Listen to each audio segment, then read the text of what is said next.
안녕하세요. 삶의 지혜와 깊은 울림을 나누는 시간입니다. 혹시 어제의 나를 오늘의 지혜로 판단하며 자책하고 있지는 않으신가요? 그때 내가 왜 그랬을까? 그때 그걸 알았더라면 이렇게 하지는 않았을 텐데. 하는 후회의 늪에 빠져 힘들어하고 계시지는 않나요? 오늘 이 이야기가 당신의 마음에 따뜻한 위로가 된다면 이 은혜의 메시지가 더 많은 이들에게 닿을 수 있도록 구독과 좋아요로 함께 해주세요. 당신의 작은 손길이 절망 속에 있는 누군가에게는 큰 희망의 빛이 될 수 있습니다. 당신의 삶에 하나님의 평안과 축복이 가득하기를 기도합니다. 우리 모두는 때때로 고통스러운 경험을 합니다. 기회를 놓치기도 하고 마땅히 있어야 할 자리에 있지 못했던 자신을 발견하기도 하죠. 그리고 시간이 한참 흐른 뒤에야 아무 의미 없는 가정들을 늘어놓으며 과거의 자신을 괴롭힙니다. 그때 내가 지금 아는 것을 알았더라면. 하지만 분명한 사실은 그때의 당신은 알지 못했다는 것입니다. 하지만 지금의 당신은 압니다. 바로 그 고통스러운 경험을 통해 그 어리석었던 결정을 통해 당신은 어제와는 다른 새로운 지혜를 얻게 된 것입니다. 얼마 전 제 오랜 친구 한 명이 깊은 자책감에 빠져 스스로를 힘들게 하고 있었습니다. 그는 계속해서 이렇게 말했습니다. 내가 다르게 했어야 했어. 분명히 다르게 할 수 있었는데 왜 그렇게밖에 못했을까? 저는 그에게 말했습니다. 친구야, 물론 자네는 앞으로 다르게 행동할 걸세. 하지만 어제의 결정을 오늘의 지혜로 판단하지는 말게. 그것은 자네를 수치심의 깊은 수렁으로 끌고 가 절망 속에 가두어 버릴 뿐이야. 그의 고통은 단순히 주식 투자를 잘못한 것과 같은 가벼운 후회가 아니었습니다. 훨씬 더 깊고 본질적인 아픔이었죠. 저는 다시 한번 강조했습니다. 자네는 오늘의 지혜를 어제의 자신을 때리는 무기로 사용하고 있네. 사랑하는 여러분, 하나님께서는 우리가 그렇게 하기를 원하지 않으십니다. 하나님의 놀라운 지혜 안에서 그분은 우리가 언젠가 어리석은 일을 저지를 것을 아시면서도 우리를 선택하셨기 때문입니다. 이 사실을 믿으십니까? 오늘 누가복음 5장 3절의 말씀을 통해 이 진리를 함께 나누고 싶습니다. 성경은 예수님께서 호숫가에 있는 두 척의 배를 보셨다고 기록합니다. 호숫가, 참 아름다운 이미지 아닙니까?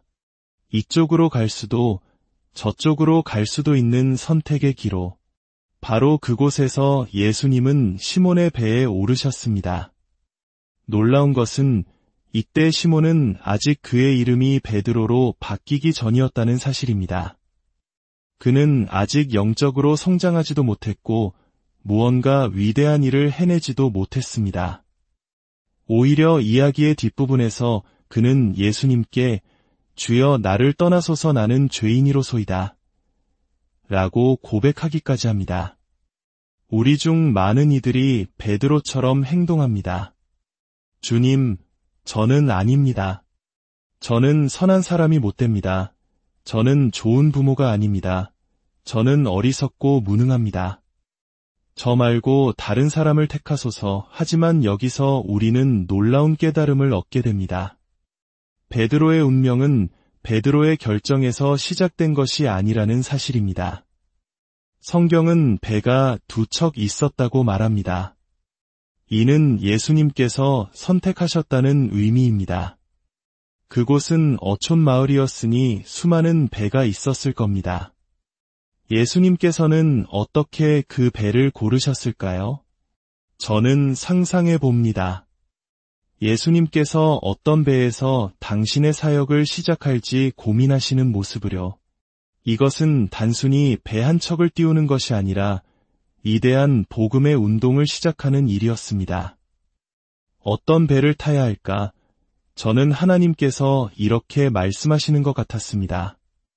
나는 베드로의 배에 오를 때 그의 안에 무엇이 있는지 이미 알고 있었다. 그렇습니다. 주님은 당신의 삶이라는 배에 오르셨습니다. 그분은 당신이 어디가 부서져 있는지, 당신이 무엇을 모르고 있는지, 그리고 당신이 장차 어디에서 실패할 것인지 모두 알고 계셨습니다. 그러고도 당신을 부르시고 당신의 배에 오르셨습니다. 그러므로 우리의 위대한 여정은 우리의 결단에서 시작된 것이 아닙니다.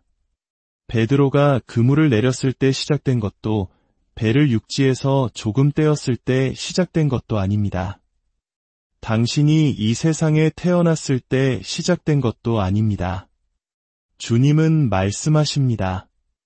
내가 너를 모태에 짓기 전에 너를 알았고 내가 배에서 나오기 전에 너를 성별하였노라. 주님은 우리의 좋은 점, 이상한 점, 뒤틀린 점, 유전적인 연약함, 그리고 우리가 저지를 어리석은 실수까지 모두 아시고 우리를 부르셨습니다.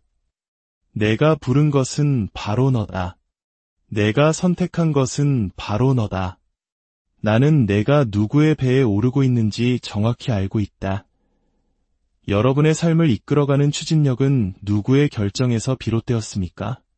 만약 당신이 하나님을 선택했다고 생각한다면 그 모든 책임과 무게는 당신에게 달려 있을 겁니다. 하지만 베드로가 그의 인생 후반에 이르러서야 얻었던 깊은 깨달음을 우리가 얻게 된다면 모든 것이 달라집니다. 하나님의 결정은 우리의 연약함보다 앞서 있었습니다. 주님은 베드로가 충동적이고 때로는 거친 말을 내뱉는 사람이라는 것을 아시고 그의 배에 오르셨습니다. 주님은 당신이 어떤 감정에 취약한지 아시고 당신의 마음에 들어오셨습니다. 그분은 오직 은혜로 당신을 구원하셨습니다.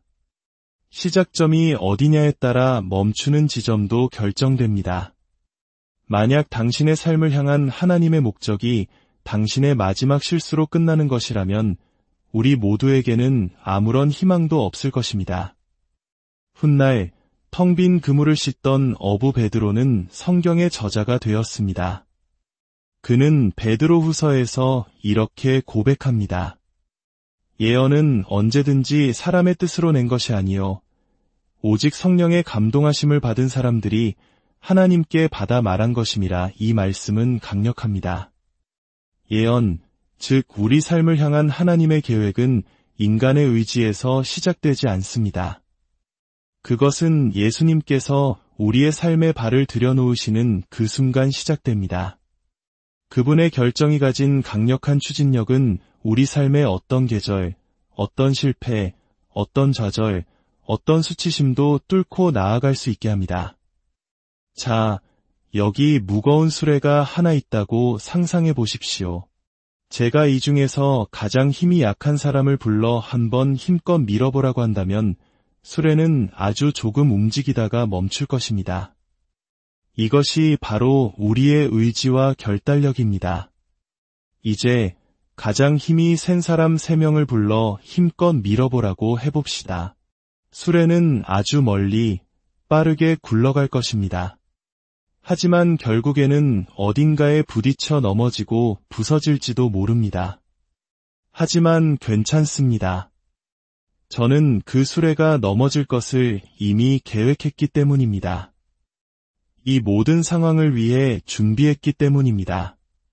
제가 그들을 불렀을 때 저는 그 수레가 결국 넘어질 것을 알고 있었습니다.